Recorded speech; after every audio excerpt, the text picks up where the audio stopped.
Hello guys.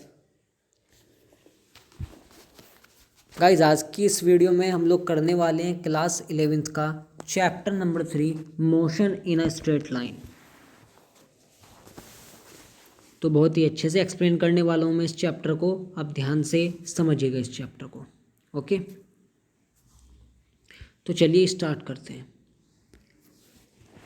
सबसे पहले पढ़ते हैं हम लोग मैकेनिक्स कि मैकेनिक्स होता क्या है। ये पूरा चैप्टर आपका मैकेनिक्स के ऊपर बेस्ड है। ओके, मतलब मैकेनिकल चीज़ों के बारे में, यानी कि मैकेनिक्स के बारे में हम लोग इस चैप्टर में पढ़ने वाले हैं। तो क्या होता है मैकेनिक्स, तो पढ़ते हैं इसको। It is the branch of physics that, blue headline में लिखा हुआ है, deals with the conditions of rest of motion of the material objects around us. यानी कि ऑब्जेक्ट्स की आप लोग रेस्ट में या मोशन में स्टडी करते हैं। ठीक है ना, ये फिजिक्स की वो ब्रांच है जिसमें हम किसी भी ऑब्जेक्ट की रेस्ट पे या मोशन पे स्टडी करते हैं। चलिए आगे, अगली हेडिंग है आपकी स्टैटिक्स। अगली हेडिंग आपकी है स्टैटिक्स। स्टैटिक्स क्या होता है? स्टैटिक मतलब rest. It is the branch of mechanics that deals with the study of objects at rest और इन इक्विलिब्रियम। इसमें क्या करते हैं हम लोग? ऑब्जेक्ट्स की एट रेस्ट स्टडी करते हैं।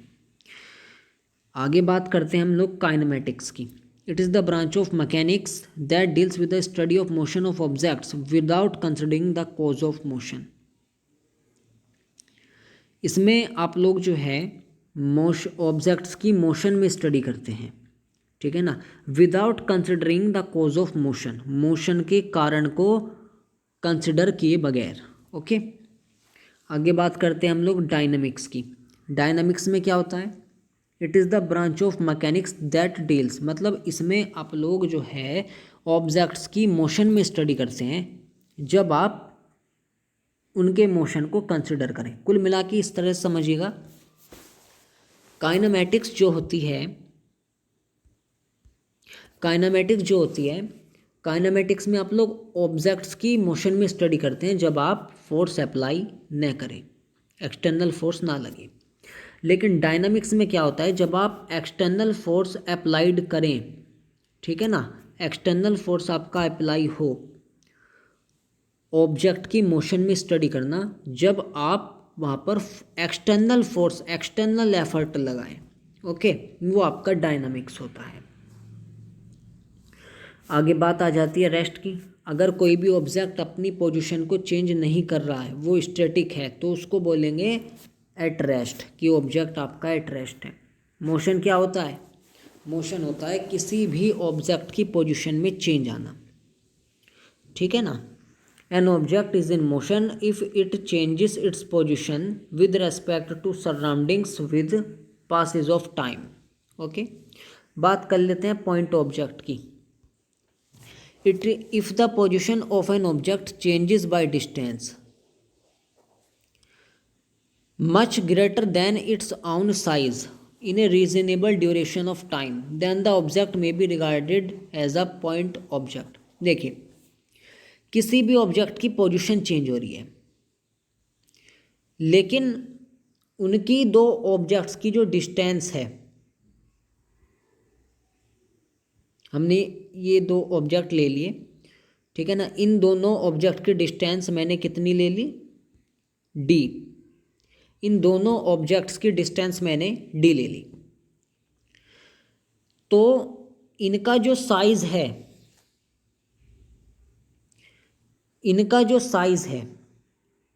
इन ऑब्जेक्ट्स का जो साइज है वो बहुत बहुत बहुत कम हो इनकी डिस्टेंस से, तो तब हम इन दोनों बॉडीज़ को पॉइंट ऑब्जेक्ट कंसिडर करेंगे। ठीक है, तब हम इनको पॉइंट ऑब्जेक्ट कंसिडर करेंगे। आगे बात कर लेते हैं डिस्टेंस की। तो डिस्टेंस जो होता है वो टोटल पाथ होता है, सारा का सारा जो पाथ आपने ट्रेवल किया है ना, उसको बोलेंगे हम लोग डिस्टेंस। एक बार देख लेते हैं लिखा क्या है यहाँ पे। It is the length of the actual path traversed by a body between its initial and final positions. मतलब आपकी इनिशियल पोजीशन और फाइनल पोजीशन दोनों के बीच टोटल पाथ जो कवर हुआ है, ठीक है ना, इनिशियल पोजीशन से फाइनल पोजीशन तक जितना भी टोटल पाथ आपका कवर हुआ है उसको बोलेंगे डिस्टेंस। ओके, और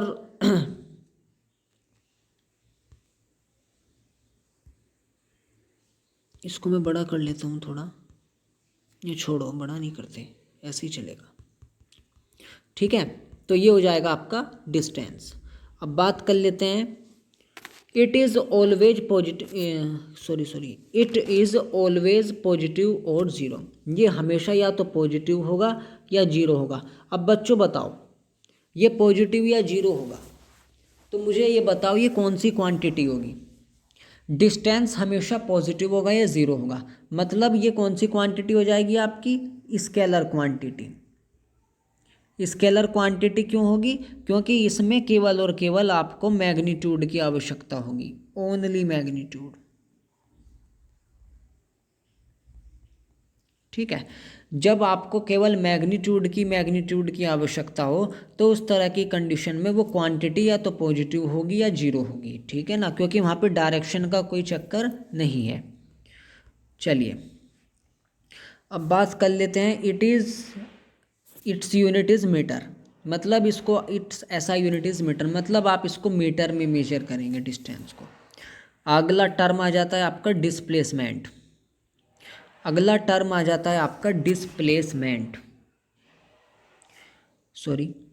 डिस्प्लेसमेंट थोड़ा ऐसे ही होता है। It is defined as the change in the position of an object in a fixed direction. It is defined as the change in the position of an object in a fixed direction.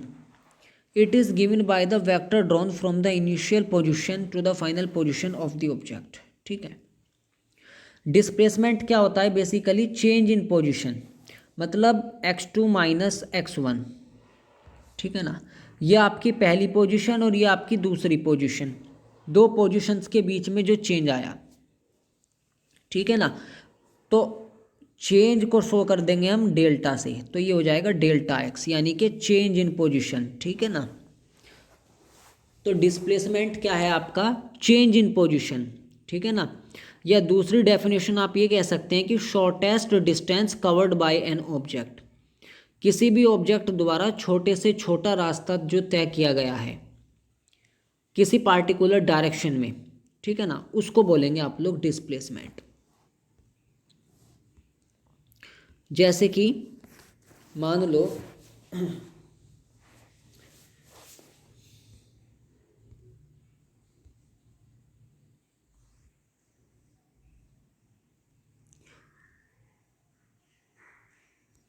ठीक है, मान लिया हमने कि भाई ये मेरा initial point है ए, ये मेरा बी पॉइंट है और ये मेरा सी पॉइंट है। कोई बंदा ए से बी गया और बी से सी गया, सुनना मेरी बात को ध्यान से, कोई बंदा ए से बी गया और बी से सी गया, तो बताओ बेटा यहाँ पे डिस्प्लेसमेंट क्या होगा। तो इस तरह की कंडीशन में जो डिस्प्लेसमेंट हो जाएगा वो हो जाएगा ए सी, क्योंकि ये छोटे से छोटा रास्ता, शॉर्टेस्ट पाथ है, ये शॉर्टेस्ट पाथ, इसलिए इस तरह की कंडीशन में जो ए सी हो जाएगा वो आपका क्या हो जाएगा, डिस्प्लेसमेंट, ठीक है। इसको तो ये इसकी इनिशियल पोजीशन हुई, और सुनो मेरी बात ध्यान से, और तर्क पे बात करूँगा मैं, और तर्क पे आ रहा हूँ मैं, ठीक है। ये देखो, ये इसकी इनिशियल पोजीशन हो गई और ये इसकी फाइनल पोजीशन हो गई।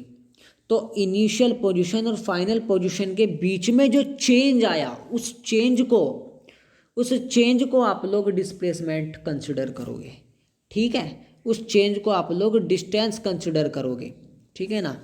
इसको v को मान लो हम x2, ठीक है, v को मान लो x2 और u को मान लो x1।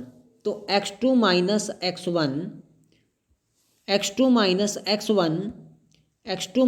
x1 we consider delta x, ठीक है।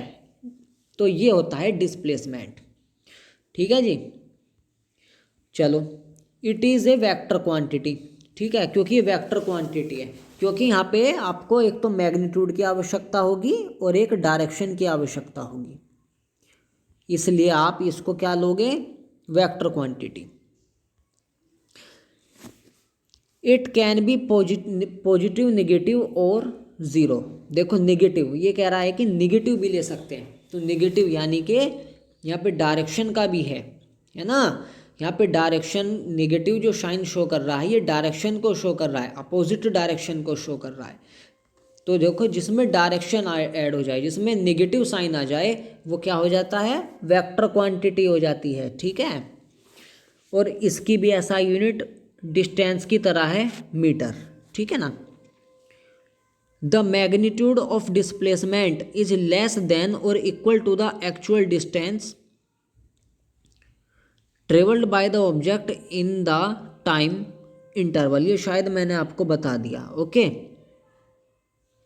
ये कह रहा है कि जो डिस्प्लेसमेंट होगा या तो इक्वल होगा या कम होगा जो डिस्टेंस आपने कवर की है, ठीक है ना। जो डिस्प्लेसमेंट होगा ये वो उस डिस्टेंस के या तो इक्वल होगा या उससे कम होगा जो डिस्टेंस आपने कवर की है, ओके। आगे बात कर लेते हैं हम लोग स्पीड की। आगे बात कर लेते हैं हम लोग स्पीड की, कि स्पीड क्या है।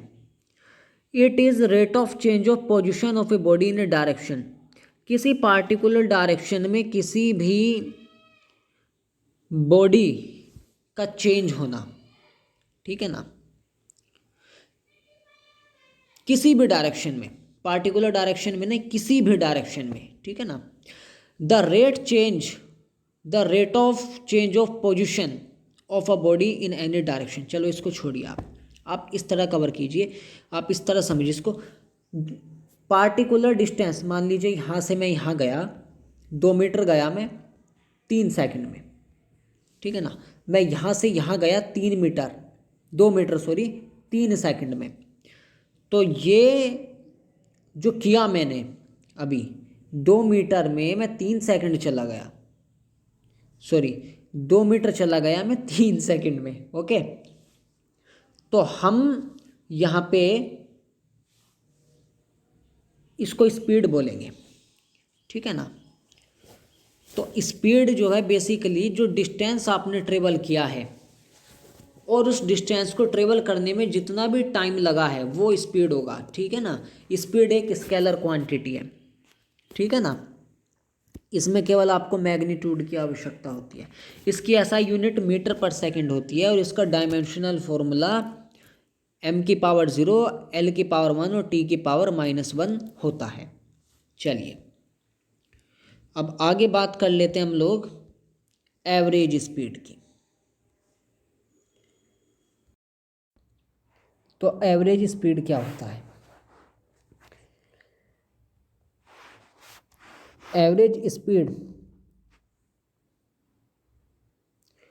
तो किसी भी ऑब्जेक्ट की, अब एवरेज स्पीड क्या कैसे निकालेंगे? देखिए एवरेज स्पीड तब निकलती है जब आप जो ऑब्जेक्ट जो है आपका वो नॉन यूनिफॉर्म मोशन के साथ ट्रेवल करता है,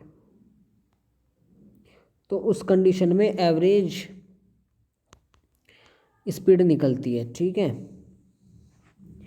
it is equal to the total distance travelled by an object divided by the total time taken to cover that distance. जितनी भी डिस्टेंस आपने कवर की है और जितना टाइम लगा आपको उस डिस्टेंस को कवर करने के लिए, इन दोनों को अगर आप आपस में डिवाइड दे देंगे तो आपका निकल आएगा एवरेज स्पीड, ओके। तो एवरेज स्पीड बेसिकली निकलती है तब जब जितना भी टोटल डिस्टेंस आपने कवर किया है और उसको टोटल डिस्टेंस को कवर करने के लिए कितना टाइम आपको लगा, तो ये सब आपका एवरेज स्पीड देगा, ओके। चलिए आगे चल लेते हैं अब थोड़े से। Instantaneous speed. अब आपने स्पीड पढ़ा, आपने एवरेज स्पीड पढ़ा, अब पढ़ेंगे आप लोग इंस्टेंटेनियस स्पीड, यानी कि स्पीड एट एन इंस्टेंट। किसी इंस्टेंट पे आपकी क्या स्पीड होती है, किसी इंस्टेंट पे आपकी क्या स्पीड होती है, यानी कि इंस्टेंटेनियस बोले तो किसी पार्टिकुलर इंस्टेंट ऑफ टाइम के लिए, यानी कि किसी छोटे टाइम के लिए, है ना, इंस्टेंट के लिए, बिल्कुल ठीक है ना। इंस्टेंट बोले तो स्मॉल टाइम, या बोल दीजिए किसी इंस्टेंट पॉइंट पर, ठीक है ना। तो जो इंस्टेंटेनियस स्पीड होगी, देखो लिमिट डेल्टा एक्स, लिमिट क्या है ये टी, डेल्टा टी बिलोंग्स कर रहा है जीरो को, और delta x by delta T ये आपकी स्पीड है, delta x upon delta T आपकी स्पीड है, ठीक है ना, मान लो। तो लिमिट जो है ये आपकी जीरो को, टाइम जो है जीरो को बिलोंग कर रहा है, मतलब कि D x by D T, D x बटे डी टी ये आ जाएगी आपकी इंस्टेंटेनियस स्पीड। मतलब कि इंस्टेंटेनियस स्पीड वो स्पीड जो किसी पार्टिकुलर इंस्टेंट ऑफ टाइम पे हो, है ना, किसी छोटे टाइम पे हो, है ना, वो हो जाएगी आपकी इंस्टेंटेनियस स्पीड, ठीक है ना। इंस्टेंट के लिए इतना याद रखना। आगे चलते हैं अब वेलोसिटी पे।